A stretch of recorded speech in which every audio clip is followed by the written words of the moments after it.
Ce passage est tiré du livre Chemin, vérité et vie, psychographié par le médium Francisco Cândido Xavier de l'Esprit Emmanuel.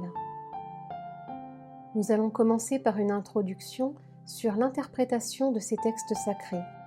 Cette vidéo étant chapitrée, vous pouvez, si vous le souhaitez, passer directement à la deuxième partie. Interprétation des textes sacrés. Avant tout, sachez-le, aucune prophétie d'écriture n'est objet d'explication personnelle. Entre parenthèses, 2 Pierre, chapitre 1, verset 20. Jésus est le chemin, la vérité et la vie. Sa lumière est éternelle, qui pénétra le monde il y a près de 20 siècles, brille sur les millénaires terrestres comme le verbe du principe. Les luttes sanguinaires, les guerres d'extermination, les catastrophes sociales n'ont pas modifié le moindre hiatus à ces paroles qui, avec l'évolution de la planète, sont de plus en plus actuelles sous bien des aspects. Les tempêtes de sang et de larmes n'ont fait qu'aviver leur grandeur. Néanmoins, c'est toujours tardivement que nous mettons à profit les précieuses opportunités qui nous sont offertes. Au cours de nouvelles existences, indifférents au patrimoine de la vérité et de la vie, nous avons très souvent négligé le chemin. Pourtant, le Seigneur ne nous laisse pas désemparés. À chaque jour qui passe, des marques de tolérance corrigent nos dettes, mais il est dans notre intérêt de faire preuve de bonne volonté, de nous imposer des disciplines pour notre usage personnel et de nous rééduquer au contact du divin Maître. Cet ami généreux, dont nous oublions si souvent les conseils, au point de nous rendre passibles de pénétrer les zones obscures de l'atermoiement indéfini de notre illumination intérieure pour la vie éternelle.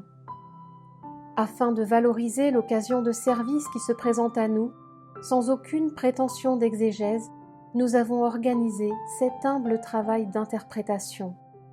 Ce ne sont que quelques pages destinées à des méditations d'intérêt général. Maints amis seront peut-être surpris par notre façon d'isoler des phrases du chapitre évangélique auquel elles appartiennent, en leur donnant une expression indépendante. De certains passages, nous n'avons extrait que quelques mots pour leur attribuer un caractère particulier, et nos humbles considérations peuvent paraître en contradiction avec les dispositions du chapitre dont elles s'inspirent.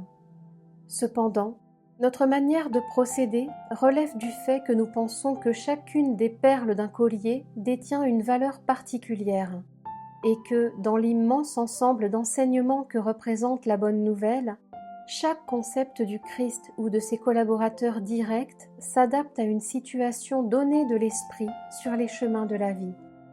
D'ailleurs, la leçon du Maître ne sert pas uniquement au culte. L'Évangile ne se réduit pas à un simple bréviaire pour prier. C'est une ligne de conduite fondamentale pour légiférer et administrer, pour servir et obéir. Le Christ ne fait pas de différence entre le temple et l'atelier. La terre entière est à la fois son autel de prière et son terrain d'activité. Comme nous le louons dans les églises et que nous le négligeons dès que nous sommes dans la rue, c'est de notre faute si, des milliers d'effets, nous nous sommes noyés. Par conséquent, tout lieu peut être consacré au service divin.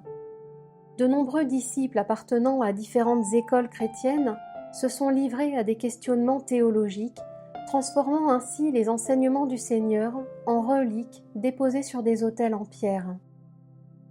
Pourtant, le Christ espère que nous convertissions son évangile d'amour et de sagesse en compagnon de nos prières, en livre scolaire utile à notre apprentissage quotidien, en source d'inspiration dans nos actes les plus humbles au travail commun et en leçon de bonne conduite dans nos échanges fraternels.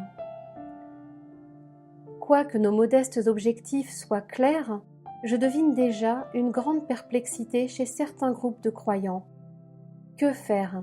Nous avons de très grandes distances à vaincre en chemin pour atteindre la vérité et la vie au sens large. Nous comprenons le respect dû au Christ, mais conformément à l'exemple du Maître, nous savons que le travail de l'apprenti fidèle est constitué de culte et de labeur de prière et d'efforts personnels. Quant au reste, le fait de reconnaître que les textes sacrés sont des dons du Père à tous ses enfants est une source de consolation. Pour autant, nous ferons référence ici aux sages paroles de Simon-Pierre. Avant tout, sachez-le, aucune prophétie d'Écriture n'est objet d'explication personnelle.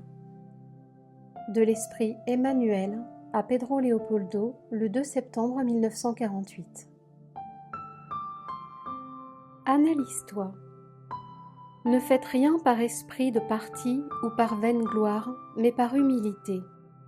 Paul, Philippiens, chapitre 2, verset 3. Le service de Jésus est infini. Autour de lui, il y a de la place pour toutes les créatures et pour toutes les idées saines dans leur expression substantielle.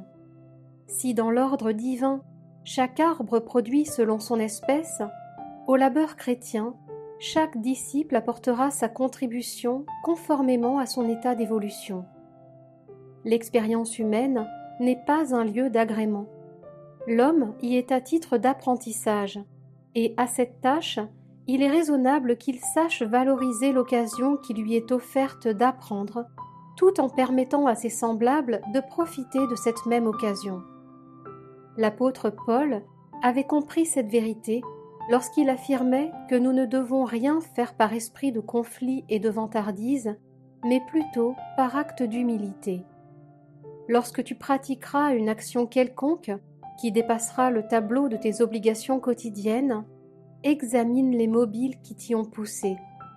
Si cet acte résulte d'un désir injuste de suprématie, si tu as juste obéi à une dispute inutile, prends soin de ton cœur pour que le chemin te soit moins ingrat. Mais si tu n'as fait que ton devoir, même si tu as été interprété comme étant sévère et exigeant, incompréhensif et infidèle, reçois les commentaires indus et va de l'avant.